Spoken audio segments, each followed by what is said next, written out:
Welcome back to Numeric Math, guys. Today it's all about the trigonometric ratios. You know, the so-called we're gonna get into what it's all about. How do I actually apply it? But let's start out with how do I identify which ratio I need to use. We know that we have our three main ratios. The sine really says that to put the opposite over the hypotenuse. The cosine, that says put the adjacent over the hypotenuse. The tangent, opposite over adjacent. And you might be thinking, what? Now, before we know how to use, or before we know how the application, we're going to look at how we identify the different sides. Alright, so let's look at the right angle triangle again. We know that right angle triangle tells us two things. We know that this measures 90 degrees, and the 90-degree angle is always opposite to the hypotenuse. Alright, so that's known. Now, what we don't know is what is the name of these two sides. Now, to determine the name of these two sides, we have to look at the angle in question. So if this is the angle, we can say that this side over here would be the side that is opposite, which would mean that with respect to this angle, this would be the side that's next to or the adjacent. Now stick with me, guys. There's a reason for this madness. Let's look at another problem here. So we've identified the right angle, which is opposite to the hypotenuse. Then we go to the angle in question. With respect to this angle, this side will be opposite and this side is adjacent. Follow me, man. Come on, man. Right angle, this side up hypotenuse, which means that if this is the angle we're talking about, this side would be opposite and this side is adjacent. This way. Let's look at this one. So we found the right angle, which is opposite to the hypotenuse. Once the hypotenuse is out of the way now, then we go to the angle in question.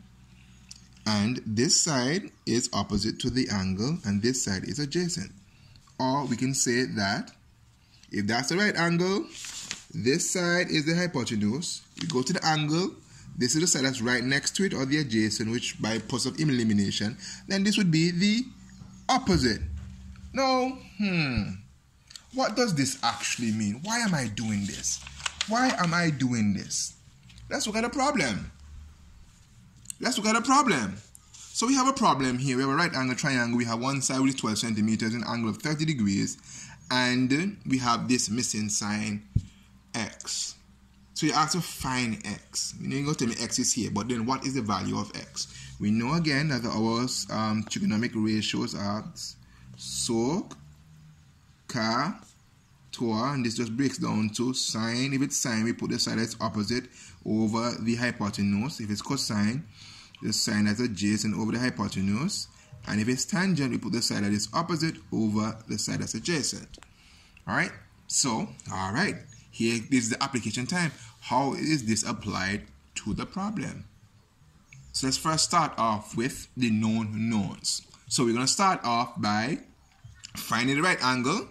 And we know the right angle is opposite to directly opposite of the hypotenuse. So we know that this side is the hypotenuse. Alright, okay. So then we go to the angle. So this is the angle. And we know that this side here, this is the angle, the side that's right beside it is the side that's adjacent. So check it out. We have hypotenuse, which is h, adjacent, which is a. Let's look at our ratio. Which of our ratios having a and h?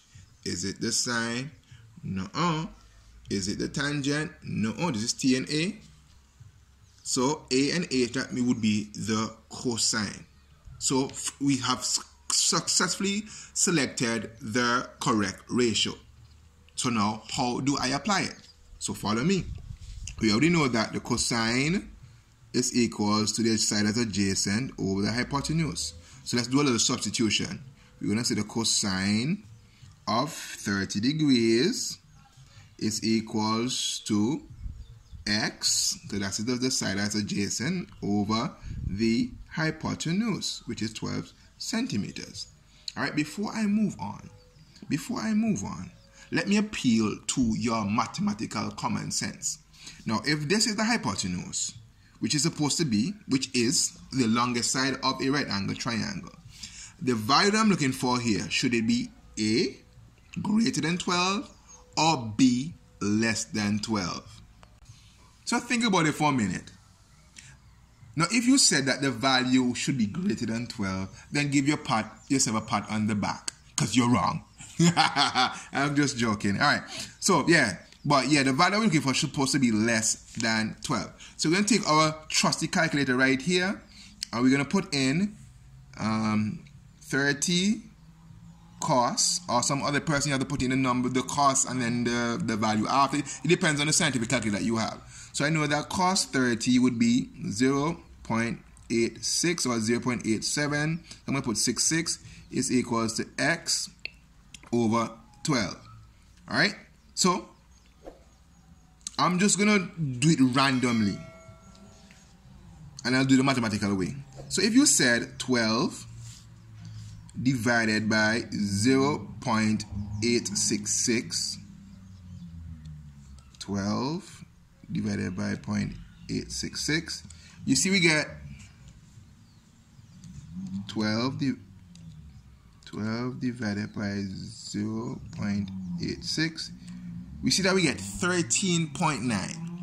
Now, this 13.9 indicates to me that I have the wrong answer. You might be thinking, why? Because if this is the hypotenuse with the biggest value, and I divide this into that, and got 13, then I know that answer cannot be correct. So, my correct answer, if I'm transposing, would be 12 times 0.866, and this should give me a value that is less than 12, because we're looking for a value that is less than 12.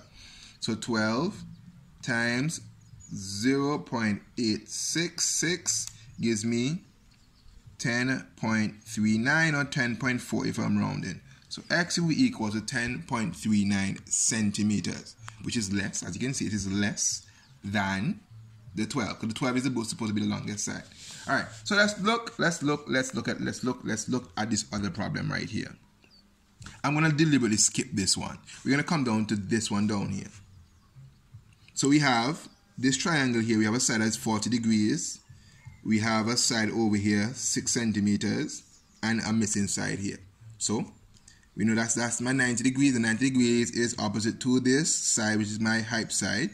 I look at the angle in question, which means it is the angle, that's the height, that's the adjacent. That means that this side will be the side that is opposite. So y'all see where the first part is coming into play. If I don't successfully identify the sides, then I cannot determine which ratio to use. So we had the hypotenuse and we had the opposite, O and H. Which one of these ratios have an O and H? Does the sine have O and H? Yes, it does. So I know for this one, I'll have to use the sine rule. So let's set it up. Sine 40 degrees is equals to opposite over hypotenuse. Sine 40, so sine 40 is 0.6. 0.6 is equals to 6 over the hypotenuse. Let's do it again. Let me ask again. The value that I'm looking for should be greater than or less than 6. Because we're looking for the hypotenuse, the value is supposed to be greater than 6. If I said 6 times 0.6, do I get a value that is greater than 6? 3.6 is not greater. So I know that I can't do that. So H is going to be 6 divided by 0.6. So 6 divided by 0.6 gives me 10 centimeters. Because I'm looking for the hypotenuse, the value there must be greater. Alright? Alright, so let's look at a case where now we are asked to deal with the angle. So we have this problem here. We have, that's my right angle, so that would be my hypotenuse. I go to the angle, this side is the opposite. So I have O and H, so we know that O and H, that means that we have to use a sine. But here's the difference now. We say sine of the angle is equals to the opposite over the hypotenuse. Now in this case, we're looking for an angle. So I'm going to take my trusty calculator and go to 6 divided by 10 and get 0.6. So we have sine of the angle is equals to 0.6. Now, how do I get this? This is the length. Because that's a length, that's a length, so this 0.6 represents a length. How do I get this length to be converted into an angle? Now, on most calculators, you have, this is called the second function, right? So, I'm going to look at my second function of 0.6, and that is what going to convert it into an angle.